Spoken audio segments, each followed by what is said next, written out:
Good evening, everybody. My name is Paul Hardesty, and I'm the chair of the Foundation for Australian Literary Studies. And I'd like to welcome everybody to the 2020 Colin Roderick Literary Award. It's worth noting that this is the first time in the 54-year history of this award that the meeting has been done virtually over Zoom. So it's new for us, and we very much welcome you, and we're very glad that you could join us. I'd like to first acknowledge the traditional owners of all of the places on which all of you are standing today as you join us for this very prestigious award, and to recognize their leaders, past, present, and emerging. We'll hope to have this all wrapped up within the hour and have you on your way. Before I go any further, I'd like to make a few acknowledgements. First, the Vice Chancellor of James Cook University, Professor Sandra Harding, who's also the Deputy Chair of Falls. Falls Board Directors, Falls members and supporters. We also have longtime Falls Life member Lorna Hempstead listening in from France, I believe. So thank you very much for joining us wherever you are here in Australia and overseas. Also, I'd like to acknowledge the judging panel chaired by Dr. Lee Dale, who I'll introduce in a few moments. Emeritus Professor Alan Lawson, Mary Vernon, and Kathy McLennan. And also, I'm delighted to welcome and acknowledge the shortlisted authors who are joining us here tonight. Alice Robinson for The Glad Shout, Miriam Sved for A Universe of Sufficient Size, and Sally Young for Paper Emperors. And we're so delighted that you could join us for this ceremony today. I'd like to also just quickly make a few apologies. Life Governor Mrs. Margaret Roderick and Adjunct Professor Don Gallagher couldn't be with us today. And also Falls Director Mary Gallagher, who's actually attended every single one of these ceremonies for the last 54 years. And unfortunately today couldn't be with us. But Mary, we miss you. And I'm sure you'll tune in later on to watch the video recording of this, which of course anybody can do. For 54 years, the Colin Roderick Literary Award has recognized the best original book published in Australia during the previous calendar year. With such a broad scope, the award has been given to a range of publications, including volumes of poetry, fiction, history, travel, natural history, memoir, and biography. Coupled with the H.T. Priestley Memorial Medal, the prize is at a value of $20,000. The award lends encouragement to writers, injects some financial support for them, and over the course of time constitutes a mark of distinction in the careers of some of Australia's most significant writers. First known as the Foundation for Australian Literary Studies Award, the name of the award was changed in 1991 to honor Colin Roderick's long contribution to Australian literature and to mark the 25th anniversary of the award. A writer, editor, scholar, and educator, Colin Roderick worked for the publishing house of Angus and Robertson from the 1940s until the early 1960s, taking up the position of Foundation Professor of English Literature at James Cook University in 1965. Roderick was firstly an editor, a publisher, a promoter, and secondly, a scholar of Australian literature. His legacy is his public-facing work for raising the profile of Australian literature in the public sphere. He was instrumental in setting up the Miles Franklin Award and the Colin Roderick Award. His vision, supporting all kinds of Australian writers of all classes and types by connecting them with the reading public. A long-standing advocate for Australian literature, Roderick established the Foundation for Australian Literary Studies, our foundation, an annual lecture series, and the annual literary award we now know by his name as the Colin Roderick Literary Award, which we're here today to present. During his long career, he wrote more than 50 books and many articles on the history of Australian literature. Throughout his time at James Cook University, he continued to produce scholarship on the works of such major figures as Henry Lawson, Rosa Praed, Miles Franklin, and Banjo Patterson. In 2000, Colin Roderick died at 89 years of age. Recent winners of the Colin Roderick Literary Award include writers as diverse as Peter Carey, Don Watson, Karen Kassane, Michael Cathcart, Thomas Keneally, and Gail Jones. And most recently, the award has recognized Josephine Wilson's novel Extinction, Jacques Sarong's On Java Ridge, which I just finished and absolutely loved, and Robert Drew's collection of short stories, The True Color of the Sea. A full list of winners is available on our website, the Falls website. The Colin Roderick Literary Award continues to acknowledge and reward excellence in all forms of Australian writing, achieving its aim of making a lasting contribution to the production and appreciation of Australian literature. So now I'd like to introduce to you the chair of the judging panel for the award. I'm just going to say a few words about Lee. Dr. Lee Dale, Professor Lee Dale, taught at Australian and other universities, including University of Southern Queensland, University of Queensland, and the University of Wollongong. And she taught Australian literature. She was an editor of the journal, The Australian Literary Studies, from 2002 to 2015, and is the author of The Enchantment of English, Professing Literature in Australian Studies in Australian Universities, and also Responses to Self-Harm. She's published criticism of a range of Australian writers, as well as articles and book chapters on higher education and colonial history. Her first year of judging the award was in 2017. She had previously been a judge for the inaugural Barbara Jeffress Award and for prizes awarded by the Association for the Study of Australian Literature. So it's my great pleasure to hand over now to Dr. Lee Dale, chair of the judging panel for the award. Thank you very much, Paul. Good evening, everyone. I'm going to be saying a little bit about our judging process, and then I'll briefly comment on the books on the long list, and then in a little more detail on the books on the short list. Our judging of the nearly 170 books that were entered for this year's award has been ongoing over many months. We read, we talked, we revised, and we reread. And so although our work started in about October last year, we weren't able to decide the winner until August. And I want to say here a very quick thank you to our amazing administrator, Marge Naylor, who put close to 700 books into the post so that we could read them. Thank you, Marge. I want to say in particular that being on the long list of the Colin Roderick Literary Award, perhaps more than any other Australian literary prize, is a fantastic achievement.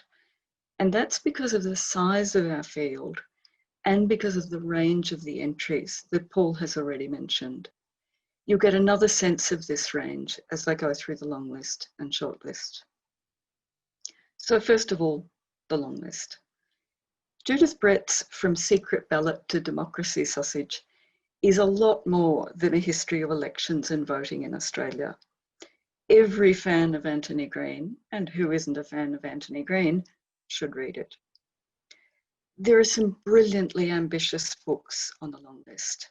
Inez Baronet's Turn Left at Venus, a novel that pays homage to Ursula Le Guin's Left Hand of Darkness, and Tara June Winch's The Yield, that asks some very searching questions about colonial history. Another very ambitious book on the long list is Song Spirals, that, like Turn Left at Venus, is quite hard to describe because it is a very complex book and also because it's so original as a form of writing. Song Spirals is poetry or perhaps song cycles, but it's also a book about the role of song and story and singing in Yolngu culture. There are Chris Womersley's sometimes surreal short stories in the collection A Lovely and Terrible Thing, and Angela Whale's memoir of country life, Barefoot in the Bindies. But we live in brutal times, and none of these books made the shortlist. And I think all of the judges would say that although to the outside it might look as though there's a lot of debate about the winner, and there is, sometimes I think as judges we feel the real pain is losing books from the long list onto the short list.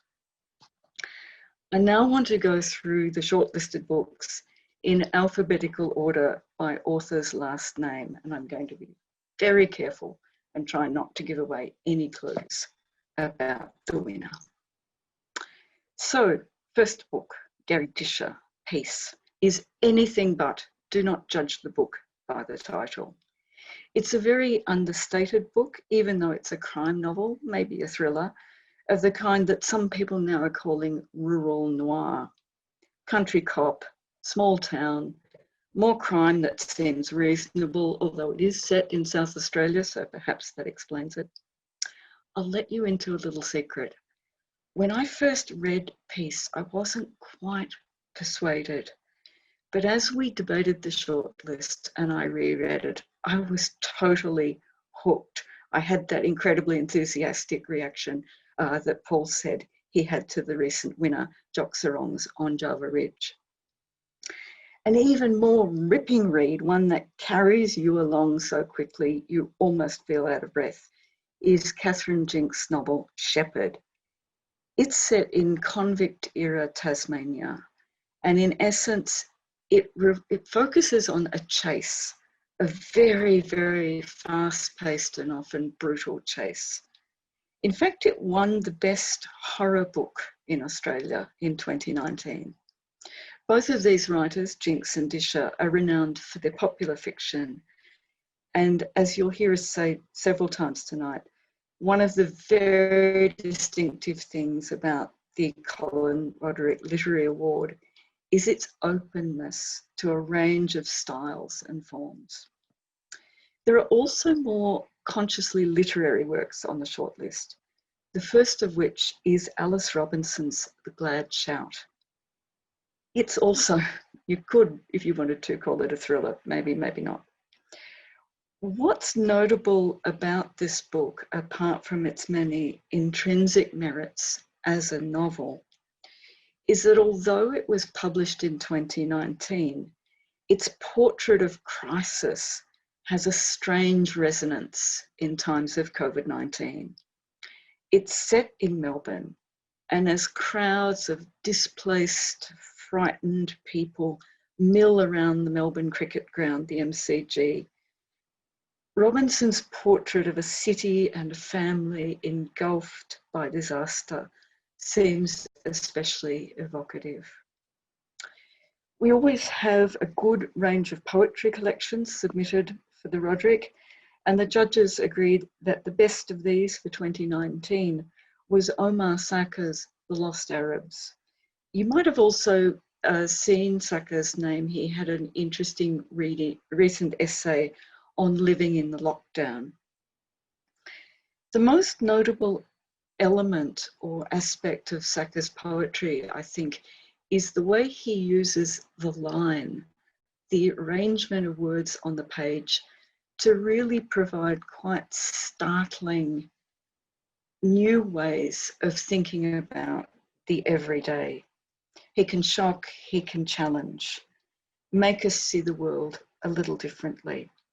Now, maybe you're thinking, I'm not the person who reads poetry. I urge you to have a look at Sakhar's book. You might find yourself engrossed in these intensely personal and political poems. Miriam Sved's novel, A Universe of Sufficient Size, has a very enigmatic title, that refers both to mathematics and to the social world. How big is our world? But don't be put off by the reference to maths. You don't need to be a mathematician to make sense of a story that connects the early lives of a group of Jewish Hungarian maths students whose time at university in Budapest is broken apart by Nazism. And they have their later lives in Australia and the US. So the story runs in a kind of recent past and a more distant early 20th century past. We also see characters, particularly grandchildren, who are the same age this first generation was when their own lives were shattered. The novel puts these stories and generations together, and there are some, it sounds very serious, but there are some very funny moments. One of my favorites is when a teenage boy decides that getting drunk with his grandmother at his grandfather's funeral is even more fun than looking at his new phone. Finally, and hang in there, we're up to Y, we have Sally Young's Paper Emperors, The Rise of Australia's Newspaper Empires, a book with more than 1,500 footnotes. Now, even with your microphones on mute, I can hear you groaning, but don't. The key idea of this book is that while the media presents itself as serving the public, it is in fact like any other industry, every company eager to gain power and to trample on its rivals. It's a compelling and at times even dismaying picture of the power of the media. One anecdote describes an Australian Prime Minister addressing a newspaper owner as "Sir." If you want to find out who that is, you'll have to read the book. So now it's back to the chair of the board, Professor Paul Hardesty, who's going to tell us which of these wonderful books is the winner of the Colin Roderick Literary Award for 2019. Well, thanks so much, Lee. And the way you describe those books, you know, I think you want to get out there and read them all, don't you? I mean, it's a great spectrum of work in many different areas. And look, I'm sure the judges had a really difficult time. However, it is my very great pleasure to announce that the winner of the 2020 Colin Roderick Literary Award is Sally Young for her book, Paper Emperors. So I'd like to invite Sally to join us and say a few words. Congratulations. Thank you, Paul. Where do we join you from? I'm in Melbourne. All right, in lockdown. Firmly in lockdown, correct. Yeah. Well, we all hope you get out soon.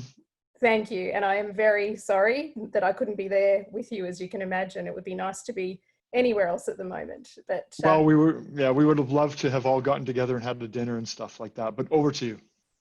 Thank you. And I want to begin by thanking all of those who contribute to making this prize such a unique event. I felt very honoured to be one of the 12 longlisted authors and then one of the 6 on the shortlist for the Colin Roderick Award. I'm proud to be in their company and to be a part of this celebration of Australian books. So my sincere thanks to the Foundation for Australian Literary Studies at Queensland's James Cook University, including the board of directors and the members of the judging panel who had such a difficult task. So this prize celebrates books, and in 1928, a state librarian noted with some regret that Australians were great readers, but only of newspapers, not books, he said. Australia's been described as the land of newspapers and Australians as the greatest newspaper reading people in the world. That was in the past, of course. But Paper Emperors is really about this role that newspapers have played in Australian life, its politics, history, economy and society, starting with Australia's first newspaper, published in 1803 by a convict, and finishing at the point in 1941 when newspapers helped bring about Robert Menzies' downfall, bringing to an end his first stint as Prime Minister. Of course, just a few years later, those same newspapers would help Menzies make his remarkable political comeback once that suited their interests as much as his. But that about face is a story for volume 2, which I'm writing now. So all authors have to be obsessed with their subject matter, and I certainly became so with Paper Emperors and now with its sequel volumes. And in writing this speech, I tried to reflect on why that might be, why newspapers. And I still don't know, but a few fragments of memories came to me.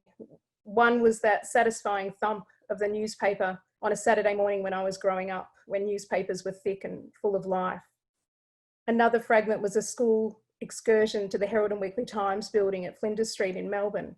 It must have been in the late 1980s, and there was that sense of bustle and importance that this was important work. I recall reading George Johnston's My Brother Jack in high school and his descriptions of life as a cadet, collecting shipping news in Melbourne's ports in the 1930s. And then I fast forward to my time as an undergraduate at university, reading multiple newspapers, and the way that the best journalists made politics come alive to me, made it informative and engaging. And they stirred a lifelong interest for me that influenced my choice of career. So those events and memories signal my fondness for newspapers, and yet I was never blind to what I saw as their faults. And the main one for me was that despite what they promised, they did not tell all that they knew. And what they left out was their own role in the events they were reporting. And that was the gap that my book was trying to fill. So my work on the book began with an Australian Research Council Future Fellowship in 2013. And it would not have been possible without that generous support and the support of my employer, the University of Melbourne. My publishers were also extremely supportive. I originally promised them one book covering Australian newspapers and politics from the 1920s to now, but now they're going to end up with 3 very large books instead. And I can only blame the subject matter. As I was researching and writing, every new turn led down some other fascinating rabbit hole. And some of the most fun I had was learning about unexpectedly interesting things like printing presses and paper making, the machines and the materials that go into journalism as well as the words. And it really was fun writing this book. It was an absolute privilege to spend my time chasing down information and sources and putting pieces of a puzzle together. And it felt like I was working against time doing this, because there will come a time, and it is not far away, when people won't read a printed newspaper anymore, and they'll wonder why anyone ever did. So I was hurrying to get down in words why newspapers were so powerful, so important, what they did with their power and what has happened to them. And this was a big task because I was focusing on multiple companies and newspapers and cities, and I had to tell the story of newspapers, but set that against the story of Australian political history and how newspapers fit into that. I'm not a journalist. I've never worked in a newsroom, and I think that was a good thing, for the same reason that I would be no good writing about universities. I'm too steeped in them, I'm institutionalised. Things that look normal to me wouldn't to someone who came in with a fresh pair of eyes. So I approached my subject matter with the tools of a historian and the analytical approach of a political scientist, but mainly, I think, as a newspaper reader and an audience member, someone who values news and journalism and expects it to do what it claims to do. So I never felt cynical or fatalistic about what I was seeing. I found some of what I learnt and wrote about quite shocking, worrying. I couldn't believe what I was uncovering sometimes about the true origins of newspapers, about the close interactions between the press and politics. I was angry if I saw hypocrisy or discovered lies. I was disappointed if I saw that papers failed to do what they were telling the public they were doing. But far too much of the blame for shortcomings in journalism has focused on journalists and editors, and I wanted to see higher up in these powerful but secretive organisations, these companies, the people who set the parameters, determine the culture of the organisations and newsrooms and their purpose. So that was the owners, the directors, executives, major shareholders. And some of those names are still well known today, some less so. Fairfax, Bayou, Murdoch, Denison, Syme, Packer, Wren, Norton, and so on. So their ability to shape public opinion, and also the perception that they can do so, which is just as important. Through that, Australian newspaper owners have had a major impact on politics and public life. Only Australia could have produced a figure like Rupert Murdoch in the 20th century, who's gone on to exert global influence after he took what he and his father had learned in the tough world of Australian newspapers and applied it internationally, including in the UK and US, where he sits close to power and close to Donald Trump, whom he promoted. In fact, January 2021 marks a century of Murdoch family influence in newspapers and media in Australia, 100 years of a Murdoch being in charge of major media outlets. For it was in 1921 that Keith Murdoch was appointed chief editor of the Melbourne Evening Herald, gaining his start. Right now, newspapers and newspaper groups are not well, but they're not dead yet. The COVID-19 pandemic has shattered their prospects and truly frightened them. All the decline that would have happened over the next 5 years has happened in 5 months instead. And for newspaper groups, which are now the surviving ones, legacy multimedia companies that prioritise their commercial interests, there's a fight for survival that's led to some shameful behaviour. In Australia, the US and UK, some outlets downplayed the spread of COVID for as long as they could. And when that became impossible, they chose to promote business interests, including their own, ahead of public health. We've seen journalists and commentators who are working from the safety of their homes calling for other workers to go back to work, for businesses to open up, even for society to sacrifice elderly people if necessary to save the economy. Even in the midst of a global health crisis, some outlets are playing politics in the most overt and extreme way. Desperate times have seen desperate measures. Stories and commentary devoid of facts, divisive, sometimes bizarre, sometimes ridiculous, sometimes dangerous.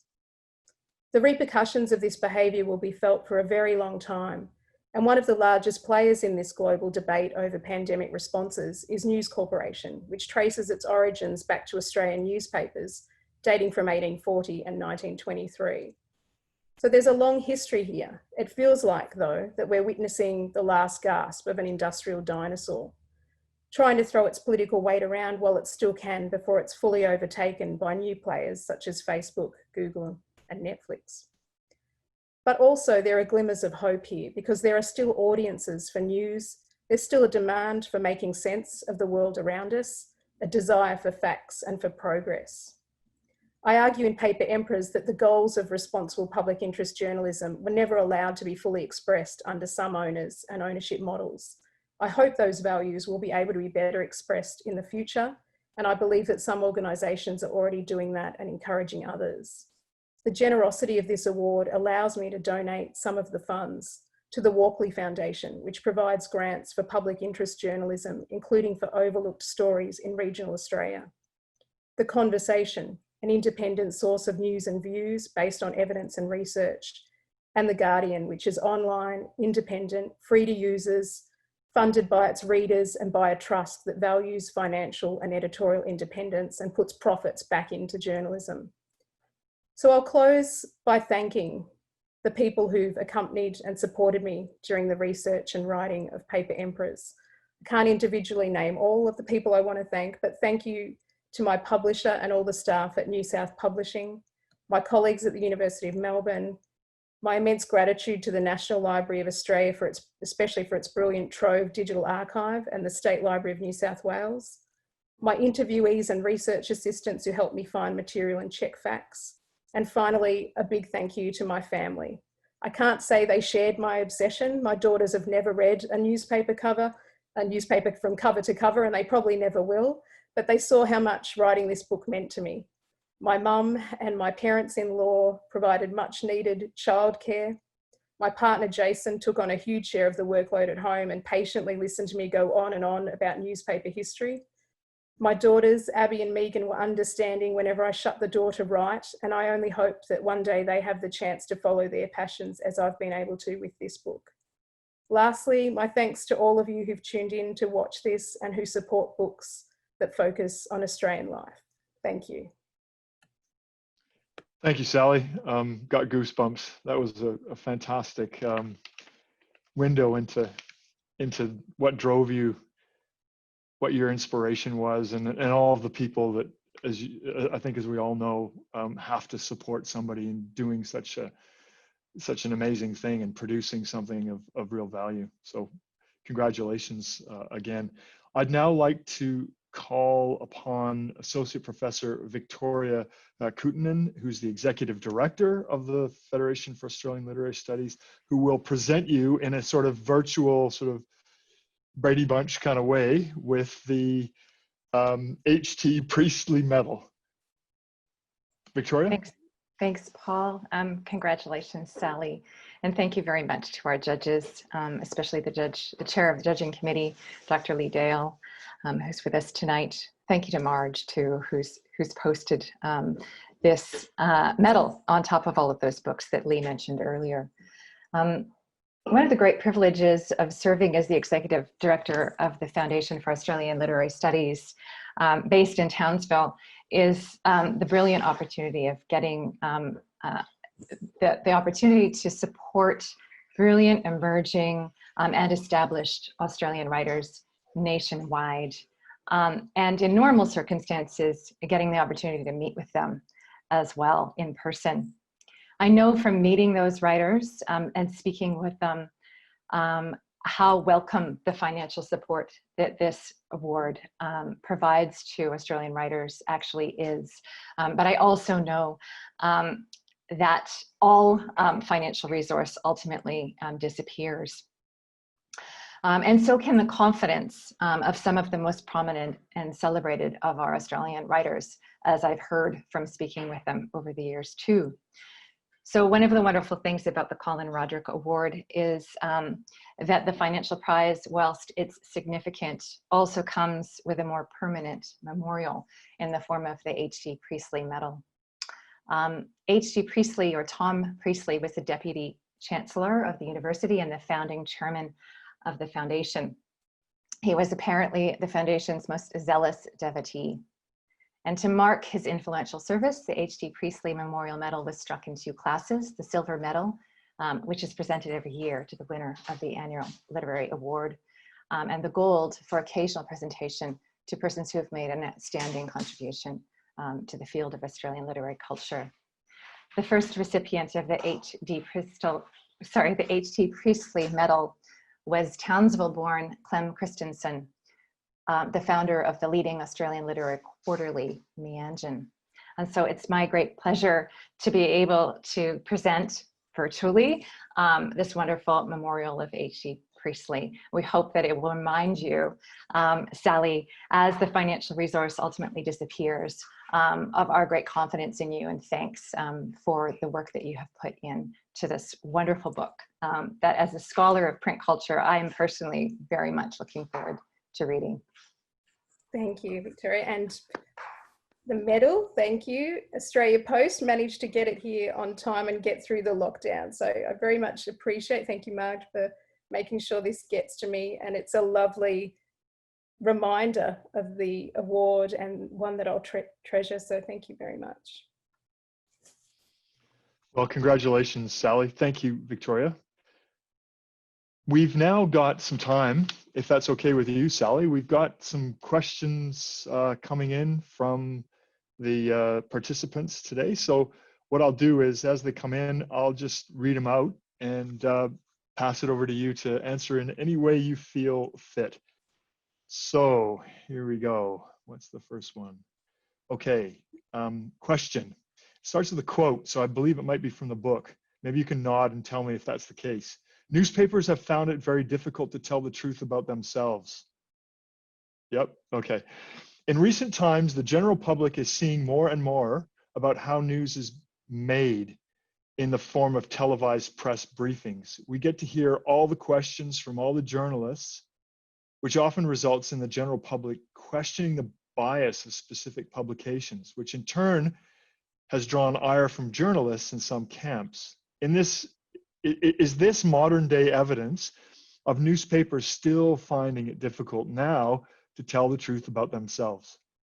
Oh yes, there's no doubt that they still find it difficult to tell the truth about themselves. And seeing the press conferences, and people are at this time of the pandemic, I know in Melbourne people tune in to watch these long press conferences and hear journalists ask questions and hear politicians' responses. And for those who read the news or watch it, they can then see for themselves what was selected and how it was framed, how it was written up or interpreted. So yes, that is an important part of how people today can see and hear things that they couldn't, that they were reliant on journalism to contextualize for them. They can now get some of that information themselves, which is why part of the functions that newspapers used to do have been usurped and taken up by other areas. But yes, the pandemic gives a good example of actually being able to see and hear what journalists, the primary material they're gathering, and then looking at how that is written up. But yes, I think the quote is still very much true, that newspapers find it difficult to talk about themselves, their own organisations, what goes on within these companies. Yeah. Thanks very much. Another question. Very topical at the moment was the headline. What benefits do you see arising from the draft news media bargaining code currently being negotiated?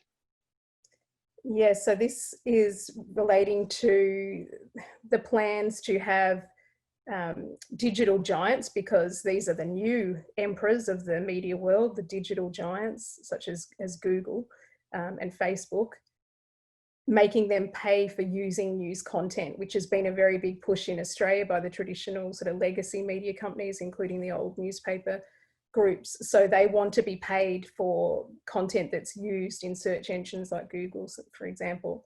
Google says that they're sending them audience members and that they're getting advertising revenue as a result of this. So there is a debate going on about how much these organisations should be recompensed for their content.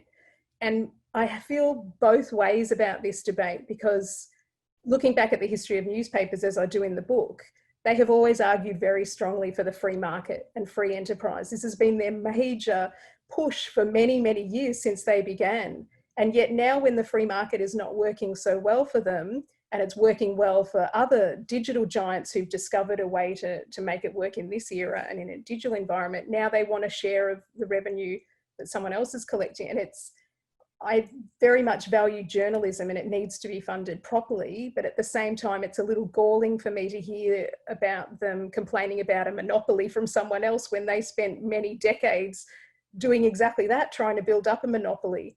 And so they haven't figured out how to make the internet pay, and they want someone else, another company that has figured it out and is the new giant emperor, to give them a share of that. And I don't think that in the long run, that's a sustainable or good business model for journalism.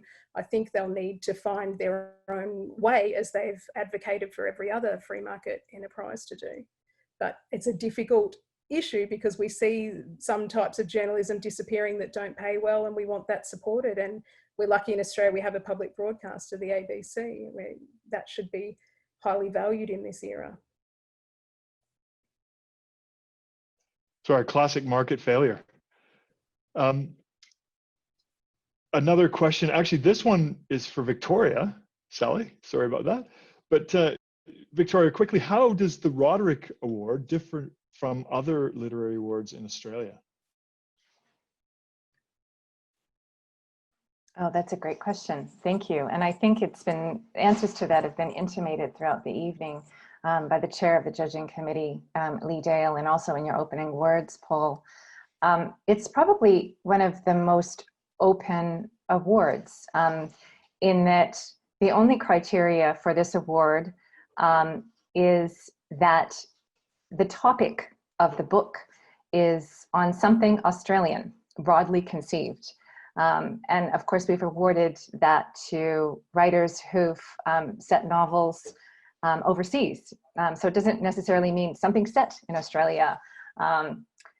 And it can be very, very wide indeed. So we've had books in the past of poetry that have won, of journalism, of fiction, of all classes and categories.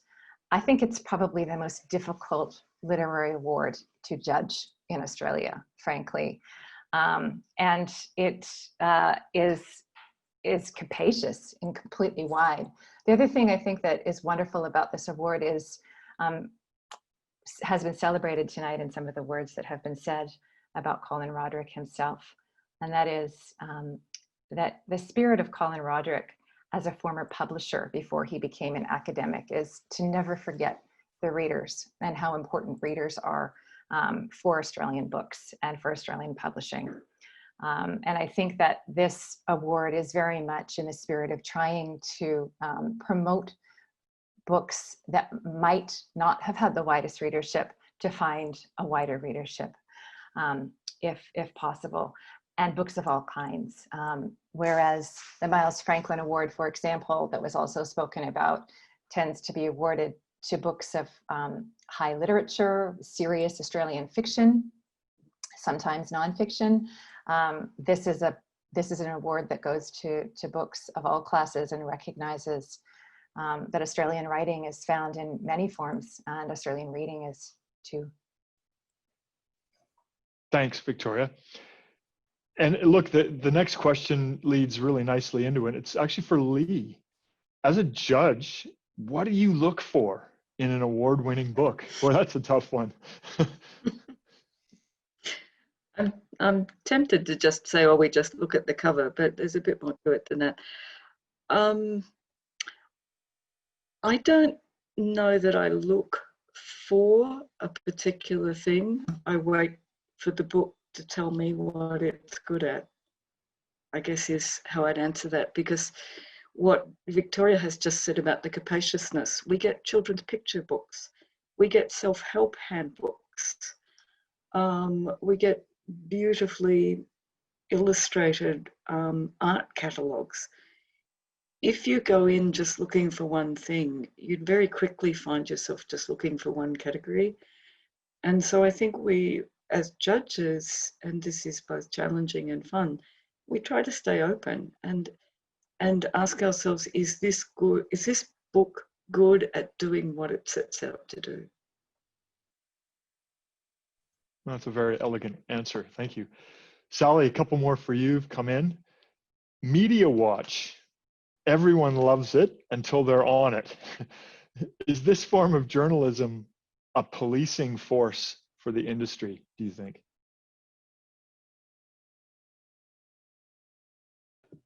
Yes. I was muted there. I was doing well not to muck up the mute, but there we go. Yes, Media Watch is helpful in, journalists watching journalists and uncovering and revealing, insider information about and assessing on the basis of journalism. There are other ways in which journalism is policed, if that's the word we want to use. So the Code of Ethics, originally the Australian Journalists Association Code of Ethics, was supposed to be another way, and that was hard fought for to even get that, because employers and executives of these companies did not want a code of ethics, or even necessarily to professionalise the profession of journalism. So there are other ways in which journalism is watched, including by, as the outlets themselves would say, by people walking away from them and stopping reading them or stopping watching television news or other things. And that's, people vote with their feet or their eyes in the sense of reading material or not. So there are many ways in which journalism and news content is policed. Media Watch is one of those, and an important one. It's not enough on its own, of course. There needs to be much more scrutiny and analysis. And, my wish would be that for everyone who watches news or reads news or listens to news, to be analytical about it, that we all need to be more active media consumers. Thanks. Getting down to the last few now. Your book paints a picture of how media proprietors have had so much influence in Australia, making and breaking politicians, influencing policies to suit their interests, etc. Do you feel media houses have the same influence on these issues today? Yes and no. So they're not what they were, obviously. So when they were the only show in town, when there were only newspapers, there was no radio, there was no television, then obviously they were extremely powerful and had massive audiences and, could say to politicians, I have this huge audience and we can shape public opinion. And some of the more overt owners did say things like that in private to politicians. Nowadays, they're not the only show in town, quite obviously. So they can't have the same audience and they don't have the same financial backing behind them. Newspapers are not profitable. So those in themselves are not what they were.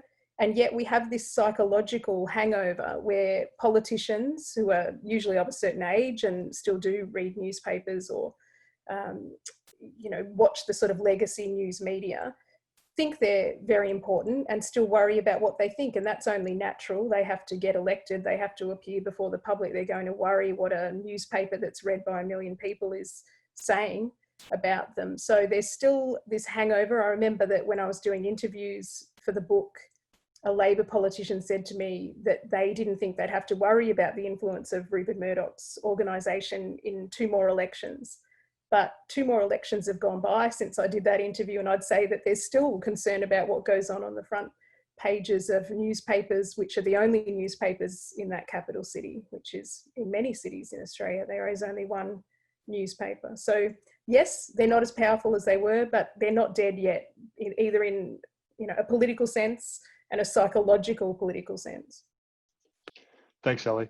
And I'm being reminded that we're almost at the close. I do have one more question, and it's from me. I'm not exactly sure how to phrase this, but a free and robust press is often indicated to be a critical part of democracy, of a functioning democracy. Could you comment on your view of the future of truth in our social media dominated world? It's a really worrying. I know that when Lee was introducing the book before, she was saying there are parts of it that are, cause dismay. And you can imagine as a reader, if you felt like that, how I felt as the author, writing down things that I just thought, this is absolutely concerning. Some of the things that have gone on in Australian political and media history, and there's no doubt about that. And in terms of the future, I mean, it's a worrying time. I think, as I said before, we're seeing some of the old media outlets throwing their weight around while they still can. They no longer have a financial profit with newspapers, but they're determined to use them for the other reason they had them, which was political influence, while they can. And it's become very overt in that way. So we're living in a world where people talk about alternate facts or fake media or post-truth and all sorts of worrying concepts. And journalism was supposed to be a beacon of light and truth, and it never was what it claimed to be, which is what the book is about. But it was an ideal, and many journalists did their absolute utmost, and many still do, to try and fulfill that. And that striving is still very important. And it's the upper layers where I think the more work needs to be done, and the structures need to support journalism better. And I hope that there are some areas of light that will continue in the future, and that this is a period we'll look back on and it will create a backlash for better times. But maybe that's a bit optimistic. Well, we need optimists. Thank you so much, Sally. And again, congratulations. Thanks, Lee, and the whole judging panel and all the work you've done over the months and reading hundreds of books, literally. Thanks, Victoria, for presenting the medal. And thanks also to Hannah and Marg, who have been instrumental in setting this up. It was the first time we've done it, and I'm sure we'll get better at doing it if we need to, and I hope we don't have to. So I'll just close now by, again, thanking everybody for joining us for our first virtual, and hopefully our last virtual award of the Colin Roderick Medal. And again, congratulate Sally Young on her tremendous accomplishment for Paper Emperors. Cheers, everybody. Take care. Look after yourselves and stay safe.